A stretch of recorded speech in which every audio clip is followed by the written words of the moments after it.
Welcome.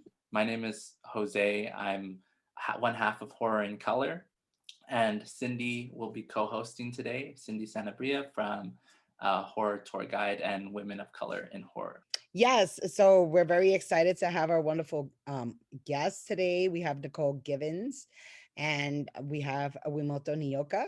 So my name is Wi-Moto Nyoka. I'm the founder of Dusky Projects, and we do horror and sci-fi interdisciplinary work. So it spans anywhere from theater to film, new media, and now we're branching out into audio work. I'm also the creative mind behind Black Women Are Scary, which is a radio dramatic podcast that celebrates and produces short stories written by BIPOC authors. I'm Nicole Givens Kurtz. I am the owner and publisher for Mocha Memoirs Press.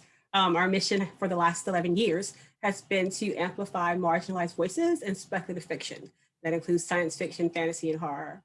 I'm also an author. I'm a hybrid author, which means I both self-publish works and I have works published by other publishing companies in those same genres. You can find all my other works on Amazon or at NicoleGivensKurtz.net. You can follow me on Twitter. My handle is in my name here. And you can follow me on Facebook at, I think it's Nicole G. Kurtz. So I'm also on Instagram under Mocha Memoirs Press. Self-publishing allows you to take those ideas that don't necessarily fit neatly in genre, right? For a traditional publisher to accept, for me to it's for me to play. It's just very free to play in. I could not get anyone to take me seriously when I was shopping my books around in '98. And I was like, I can't be the only Black person out here that reads and writes spec, that loves this genre. You know, a lot of publishing companies were on that. We can have only one, right? We have Octavia Butler, we're good. We don't need another one. Or we have N.K. Jemisin, we don't need any more. We reached our quota.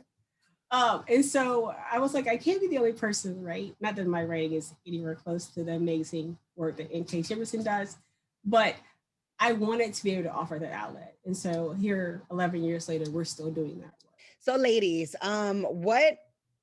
what or who inspired you to write? I want to know, I want to take it back to the beginning. A big influence from my earliest memories are of my mother writing out stories and reading modern romance magazines and Jet, right, and Ebony articles and just the newspaper.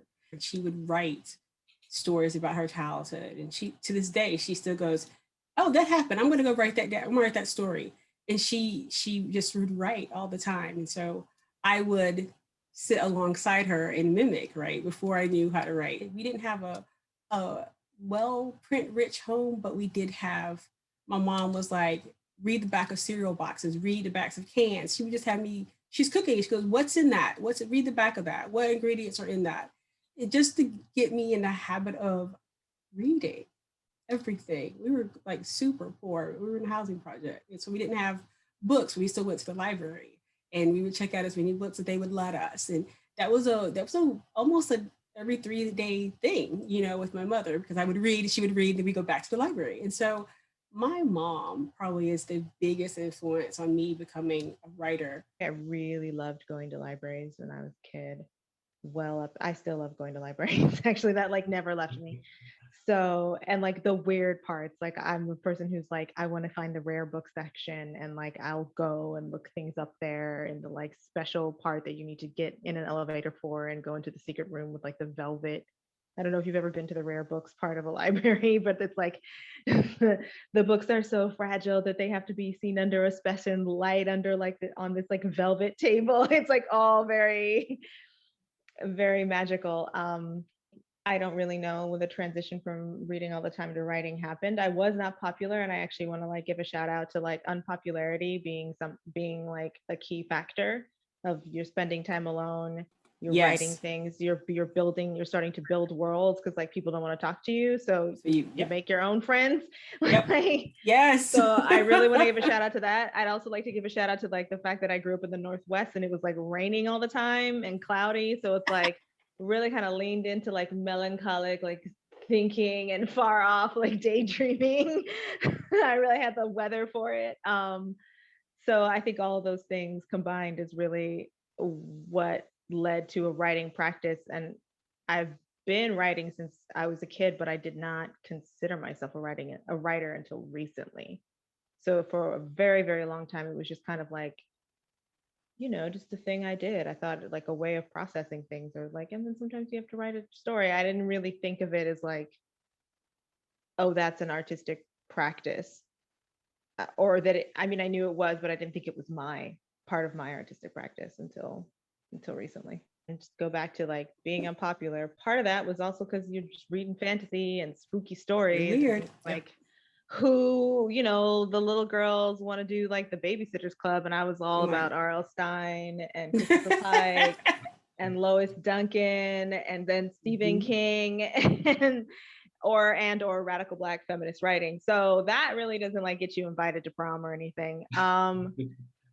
Yeah, so that was, and I don't know like what drew me to genre only. I mean, it just felt like a world where anything was possible, and it was where I saw women be able to just kind of do whatever they wanted to do. I mean, I remember Aliens, I remember T2, Linda Hamilton and her transformation. Like, it's like, this is just kind of felt infinite in a way that other genres didn't. Horror is a very intimate genre because you're writing about what scares you. And for that genre to have been governed by a very protected class is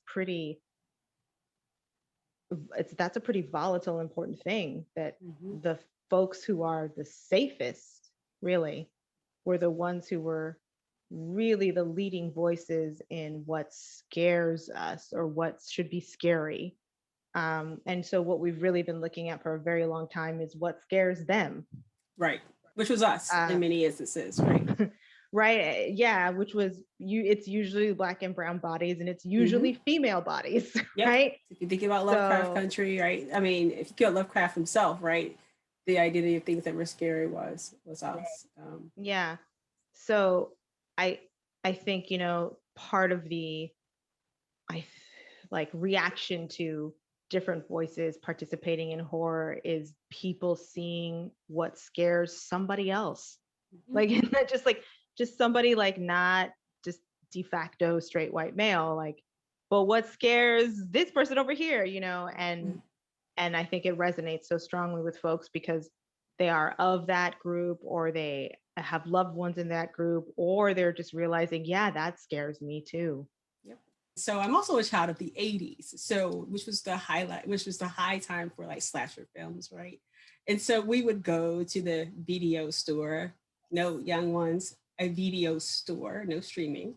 Oh yeah. And we would every Friday we would rent 3 or 4 horror films, and we'd all watch them. So I was already reading like a lot of Stephen King, because I had identified a lot with Carrie being the one who was always bullied and ostracized just because I was really nerdy and I was Black and that was really strange in a housing project. What do you mean you're not into New Edition? I am, but I'm also into the police. You're so weird. So why are you reading? And my mom she would totally indulge it, but she didn't understand it. Like, why do you read all these really horrible books? Why are you reading about incest like Flowers in the Attic, right? So I'm reading about all these really horrible stories, but I always loved genre. So while my mom was very much into reading and writing romance and those things, my dad was really into Star Trek. And so we would watch Trek a lot. And Nichelle Nichols, that was my hero, right? She was into communications. She was equal with everyone else on the bridge. I mean, she was a senior officer, right? She was graceful and empowering. And most importantly, she wasn't like a prostitute or a maid or, right? She wasn't in poverty, right? She spoke eloquently. She spoke a lot like me, which my family still ridicules me about the way that I speak. But long story short, it was these things that kind of drove me to genre fiction, because again, the idea that you can be whatever, you can go wherever. And so the confines of reality didn't really exist, which is what made it appealing, because my reality in many instances growing up were horrid. I remember spending many lunches alone in the library, just to avoid like the bullies, right? So, because I was just so nerdy. I was in band, for crying out loud. I was super nerdy. So horror allows you to be angry. It allows you to want revenge. And it's not seen as something that is a moral failing in many instances, right? And so horror allows for you to engage some negative emotions that in reality are not looked favorably on, right? So both genres, both science fiction and horror, kind of became my bedrock places to go when I needed to escape, when I wanted to be creative, when I wanted to indulge whatever pain or anger I had. Those genres were there to welcome me and allow me to indulge them from a safe distance. Absolutely. Like tagging on that, I would love to concur that it is extremely cathartic. I love horror, sci-fi. I mean, I feel like even they're both kind of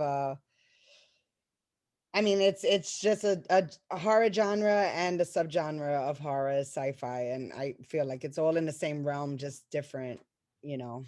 So sci-fi I love because it's future work, and I guess I'm a futurist.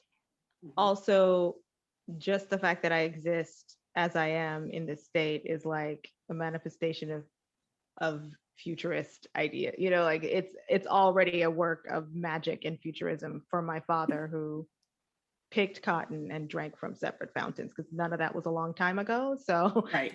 I am sci-fi.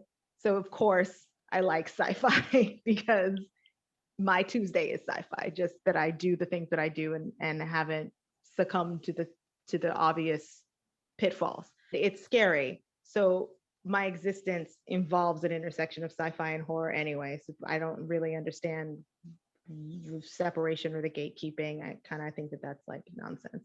The gatekeeping is just kind of going to go the way of the dodo bird because of that. In all areas, since it's happening with the artistic disciplines, it's also going to happen with the genres. Like people want a little bit of, people just want to see the stuff that they like. That's really just what it is. It's like, I just want to see the stuff that I like. And so if you give them the stuff that they like and you find a way to make it seamless in one story, they're going to be like, yay. And like, folks don't care. Like they don't really care about those other things. Those words are really just to help marketing.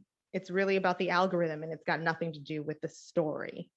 I was called a polymath of genres, right? Because I mash up a lot of genres. I mash up science fiction and mystery. I do fantasy and mystery. I also do space opera and science fiction mashups. So I mean, fantasy mashups. So I do a lot of mashups. But I think too, and I agree. A lot of it was initially, this doesn't fit science fiction, so because it doesn't have these right, these it doesn't check these boxes, so it's not a science fiction story. Where do I put this? Do I sleeve this in mystery? Do I sleeve this in? But now with Amazon, right, you can, every title gets, you get like 10 categories you can put your book into, right? So it no longer matters, right? So I can put it in science fiction and mystery and this and that and all these subgenres. It doesn't matter. And I think independent book writers and self-published authors and small practice have been doing this forever, have been like creating these mashups. I think it's just now that larger publishing companies are like, wait, that's a thing? We can make money doing that? And you see it too, like with, I think Marvel did a really excellent job too. I kind of call it the Marvel effect, because Marvel, every movie they put out was a different kind of movie. They had superheroes in all of them, yes, but Thor was a fantasy. The Winter Soldier was a espionage film. Like they were all different. Even if you look at WandaVision, right? It's a very different sitcom, right? Or superhero show versus Agents of S.H.I.E.L.D., right? If you look at horror, it's happening with horror too. Lovecraft Country is very different from Bad Hair, which is very different from Watchmen, which is very different from, right? And so I definitely think that the genre keeping, like the people who go, oh, it must have this, are going to go away. And if you look at submissions for the professional magazines, they're not so hard and fast. They used to say science fiction, now they say science fiction, fantasy, and horror. And they have broad strokes, right, of what they will accept under that. And so, and they'll say, well, look at everything, just send it, right? So I definitely think that over time, I think young people have pushed that agenda, right? Because they don't really care about labels. They don't hang out in bookstores, they download things on Kindle. So it doesn't matter to them that I got to go to the one shelf that says African American and everything's just thrown in there together, right? They don't care. So, because they can just go to Amazon and get what they want. And so I think it's been driven by younger generations. I think it's been driven by the lack of bookstores. I think that the Marvel effect has happened in terms of we all have these superhero movies, but none of them are the same genre. And so I love that. And I think that that's one of the things that happen. I rarely get, like when I first started, people were like, what the heck? What's a science fiction mystery? I rarely get that now. Like I rarely get that now. If I say I wrote a fantasy mystery, people don't care. They just read the blurb like, oh, that sounds cool, I'll try it. It just doesn't matter. And the labeling doesn't matter quite as much. I am curious about your ladies' backgrounds. So if you could tell me a little bit about your background and how, if it has inspired you in terms of your creative endeavors, do you incorporate your background or, you know, um, do you incorporate your background in your crafts? And if so, what are your backgrounds? What's your ethnicities? My mother's Mexican and my dad is African American. Uh, and sometimes I guess the answer to that is yes and no. I mean, obviously, like I wrote a play called El Otro Lado del Destino. So like clearly, yes. Um, and the fact that it's, through the lens, I really wanted to, you were speaking about all the genres and the subgenres of horror. And at the time when I came up with this and wanted to spend time writing it, um, I was thinking about how I don't the subgenre of possession stories in horror. I like it the least. It's like that and slasher movies. I like them the least. And I started to think about like, well, why is that? And a lot of it had to do with it's always through this Judeo-Christian lens, and people have different relationships to death, and because they have different relationships to death, they have different relationships to ghosts, to the afterlife, and to possession. So I wanted to write a possession story that wasn't about demons and angels. Mm. And that was why it's through this, like, it's this family of espiritistas, and one of them is like a practicing santera, and it's like we're doing the same kind of story, but it's turning it on its head because it's not about, those aren't the rules. Mm-hmm. It's these rules. So definitely there, I would say that piece does. And obviously with the podcast Black Women Are Scary, I'm only producing, horror, and anybody who's doing anything in horror that is a person of, the authors are all people of color, and the protection is all women of color. Probably because of the title. I didn't necessarily say that it was only like women that can like do the sound design or the directing, but that was the only people who showed up. So Hey. so there, yes, but then there's definitely times when the answer to that would be like, no, this is just like a story about robots or whatever. I tend to center people of color, even in those moments, because I'm like, it doesn't always have to be about identity politics, and I get a bit bored with that as well. And so it's just kind of like, be the change that you want to see, and I love authors that are doing that. And whenever I get to see or read or hear work that is doing that, where the cultural background really isn't the point, I enjoy that, because just to kind of decenter. I'm sure people have been saying this a lot, but like decentering whiteness, decentering maleness, that it's like those aren't the only people that exist on planet Earth or the United States. So why would this story even have to be about that? Why couldn't it, star you or me or Jose and just still be about like, killing giant spiders? Like, That's one of the reasons why I was really disappointed with some people's response to Jordan Peele's Us, because it wasn't about them being Black. It was about, it just happened to be this horror story that began with a Black family, right? And so it really annoyed me because I was like, this is what we've been trying to get for a very long time. Just horror where the protagonists or the main characters or the final girl are Black. And it doesn't have to have the identity politics of Get Out. I was really disappointed that people were disappointed that it wasn't about them being Black. The white family next door also had the same problem, right? And that eventually the whole world has this problem. But I really enjoyed that piece of us, that it was, because you've never really seen that in horror, where it's a horror story, but the main protagonist or the family at the heart of it just so happened to be a Black family, right? You just don't see that often. And so I love that. I really enjoy that. I like Us a lot. So I was kind of disappointed that people didn't like respect that aspect of his artwork, and that he was evolving and branching out beyond horror that's rooted in identity politics. Oh, don't get me wrong, I love Get Out too, and it had very good commentary, right? Loved Get Out, but I also loved Us, and was able to see the beauty in us. I'm African American. My parents were teenage parents, and so I mentioned that because a lot of people think that if you happen to get pregnant young, right, that that's the end of your life. And it kind of isn't. So it doesn't have to be. And so my mom, even though she was pregnant at 18 and was my mom at 18, was still very much committed to education, to moving forward, to growing, to escaping poverty.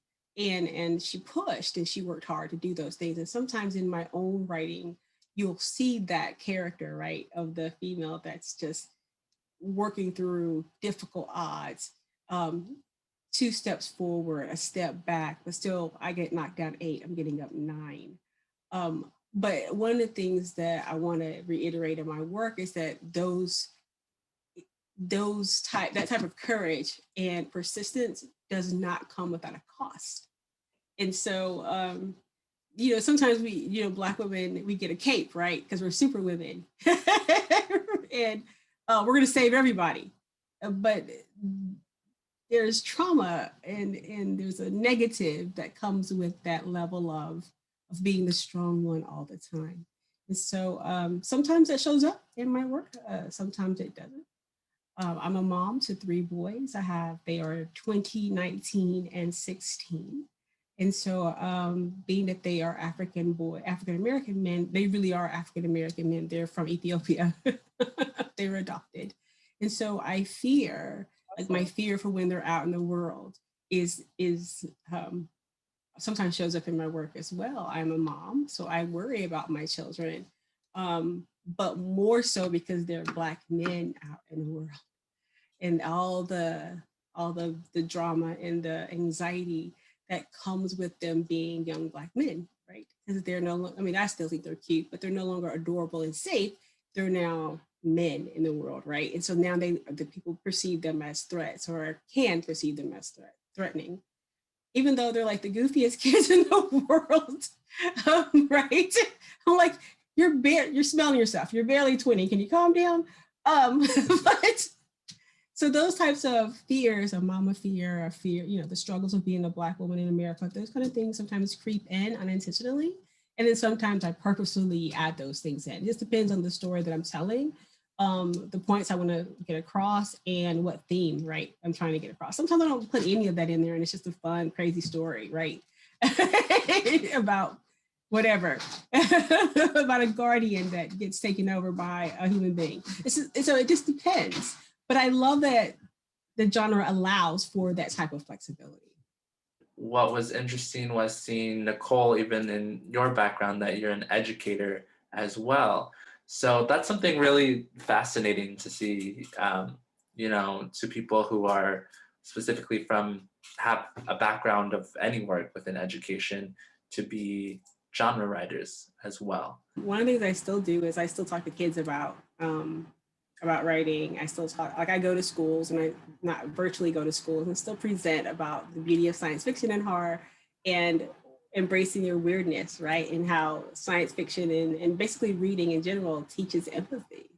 You be able, but science fiction in particular, because it helps you get in the habit of loving or being empathetic to the other, whether the other is alien, whether the other is, what have you. I taught middle grades, so and then I taught high school, 6 through 12, for 18 years. And it definitely made me a lot more patient as a person. But I think too that people just don't understand the sheer volume of emotional stuff that's in these kids, like emotional backpacks, like the things that they are dealing with at home or in their lives. It's, if you sat and talked to them, it would blow your mind that they're dealing with that stuff at 14 and 13 and 10, right? But I thought I helped, or I like to help kids express themselves, because I think a lot of writing, whether it's genre writing or whether you're writing letters to the editor, whether you're writing an essay or whether you're writing a note to your boyfriend, it's all about communication. And so working with kids to help them be able to communicate and use language to do that was always fun for me. But it also taught me a lot about myself. It also taught me a lot about, and also learned a lot from them in the ways that they managed to manipulate language to express themselves. I learned a ton. Thank you, Nicole, for everything that you said. I really, that all of what you said resonated with me. If I think back to like all the different places that I taught and all the communities that I taught in, it was very much about arts being a form of helping you process what's happening in your life, helping you communicate what's wrong, what's going on, or what's good. There are some programs that I was in where it was really about celebrating who you are and how this is a means to celebrate who you are and what matters to you, what's important. So there's different motives and initiatives in each place that I've taught in, but the common ground is that arts is essential to, as Nicole was saying, the development of a human being. And this whole constant combat with teaching the test and how schools have become more like prisons and just the kind of violence against young people, the result of that in generations that have come out of that system. I think one thing to note is this recent insurrection that Nancy Pelosi talked about, how the interns were so prepared for this. They knew exactly what to do. They knew how and when to, put things in front of the doors and stay away from the windows because they had been doing active shooter drills already. So it's a critique, as Nicole was saying, it's a critique on where we are as a society that this is the case. In terms of how like it directly affects my work in genre, I want to build the kind of world that I wish we were living in. And I want, folks to know that they're magical and that they're agents of change and it can happen, and just like the power of imagination. And so the way to do that is to have these things manifest, to make them real, to have it be so they can see it, so they can read it, grab it, look at it, watch it, play it, and it can be a lived experience even if it isn't right now. Yeah, just kind of to close that gap between what you imagine and what is, and that kind of magic that happens when you're like, I think this thing and I'm going to build it and then it's here. Because that can get lost in the fray, and it can feel like, well, what people tell you and dictate to you, what the rules and who they tell you that you are is it, and you have to believe it.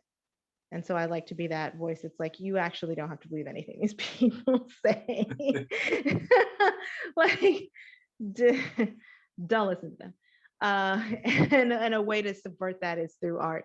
Also, I was that nerdy, artsy, crazy kid, and like that has not gone away. It's not like and that happens in every generation. Like, you always see that, and there's always somebody who like does the thing and builds the crazy craft, whatever, and it's finding the way to subvert and break the rules. And so I love to like build the sanctuary to, or hold the space where they can do that safely and be encouraged. And I think that probably translates into other work. as well, where it's like, well, of course I'm dealing in world building because it's like I'm doing the same thing only for like older people with some of this other work. But it's all about like holding the space where we can do this, where we can live in this world, where it can get in our bodies in the hopes that it can just be like regular. We can normalize it. Any kind of like useful advice that you can give to up and coming writers or fellow writers, now. So anything that you have either benefited from, or think that it's a good advice to give. What is it? And yeah, if you can share. So if I had any real advice, it would be to learn the business, right? And you do that by paying attention to who's published when, what's being published, movers and shakers in the industry.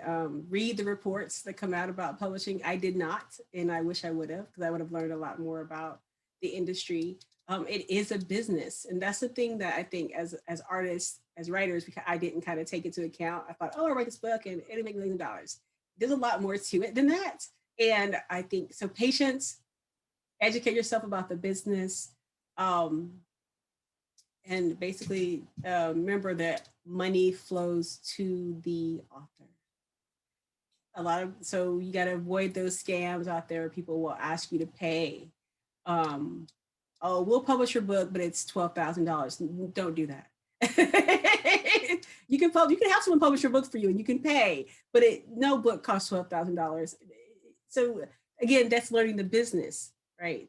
And so there's so many predatory people in publishing. Do your homework, be patient. Don't be in such a hurry to get your things published because you can lose your rights that way, right? There's some victimization that can happen from those predatory types. They're looking for you and they want you to move right now fast so they can gobble you up. So learn the business. Pay attention to the conversations about who to beware of and who to be leery of. And be very patient and continue working on your craft. That's the advice I have. Right, thank you so much. And that's some great advice, because you never tend to think about the business end of it. As a writer, you just think about the writing aspect, but that's so important and so imperative, because there are people out there eager to take your work or take your money. And if you dot your I's and cross your T's, then that'll take you far. Find your tribe. Mm-hmm. And with with social media now, it's a lot easier to do that. Definitely, if you've got authors or artists that you're like, I really dig their work, like look into them, follow them. Mm-hmm. Some of them will have webinars and things where a lot of the red flags that Nicole was talking about, they'll tell you, be respectful of their time, but listen to what they got to say. Show up for their webinar and hear them out about what they're talking about. Especially if you intend to shape whatever it is that you're doing kind of along the lines of what they're doing, Mm-hmm. So, but definitely finding your tribe and, saying like, who am I, what is my work in conversation with? Mm-hmm. Whose work is it in conversation with? And then really kind of just double down on that. It can get very easy to be distracted of like, oh, well, it's these names here and that's who's like running the industry, but you got to figure out like, but what do you want to do? And what do you like? And, you got to shape your voice. So it can't always be like in comparison to, or like these big folks over here, because maybe that's not what you want to do. Mm-hmm. So I think patience, as Nicole was saying, is very important in terms of just developing like your artistic voice and perspective and how you define making it, like what does making it look like for you, which can change. Also, like be okay with the fact that you might think it's one thing and then 6 months later you'll be like, actually it's this for me. Like be kind to yourself. One thing that really helped me last year was that some other friends of mine who also write, and they write differently, they don't write genre, and they don't necessarily even write, like one of them was working on a novel. They write different, for different disciplines. We started a little writers group. So this idea that like, oh, I have to be in this residency and I have to get in this group, and that everything that you need is somehow outside of yourself. It's not. I just got my friends together, they're talented. We committed to meeting once a week and having a certain amount of pages, and we held each other accountable. And we still meet bi-weekly. And that has helped me create like work and be diligent about it and have a practice. So there's also, I just think like that of like looking at it like it's kind of like going to the gym, make a schedule. The best way to learn how to write is to write. Yes. Like butt in chair. You gotta get that butt in the chair. You gotta write. Do it. You do it. Yeah. And I say that because I feel like people will like get lost, you know, or they like don't do it, or they think they read the books about it, and you can listen to people's process, but you will not figure out what your process is until you just do it, do it regularly, and figure that out. So again, like be kind. Like if you're not doing it the way Stephen King said doing it, that's fine. You're not Stephen King. Like it's okay. Like you don't have to do it the way like N.K. Jemisin said it, you know, like you could start there and then figure it out. So like give yourself that time to do that. Take yourself seriously, I think is the last bit of that too. I feel like I hear a lot of, especially people of color who are like, well, I'm not, and they kind of like shoot themselves in the foot before they even start. I'm not a real this, I'm not a real that. Yes, you are. So just take yourself seriously and expect other people to take you seriously. Absolutely. I definitely want to echo the importance of defining what success means to you. Because if you don't, someone else will try to define it for you. And so I definitely think if you are and note that it will change. It will obviously change. What was success to you last year may not be what success means to you now. But definitely define for you what success means. Like, am I successful when I get a contract? Am I successful when I complete the work? Like, what does it mean to you? Because if you don't, someone else will try to define it for you. And that's sometimes that's not a great feeling. Right?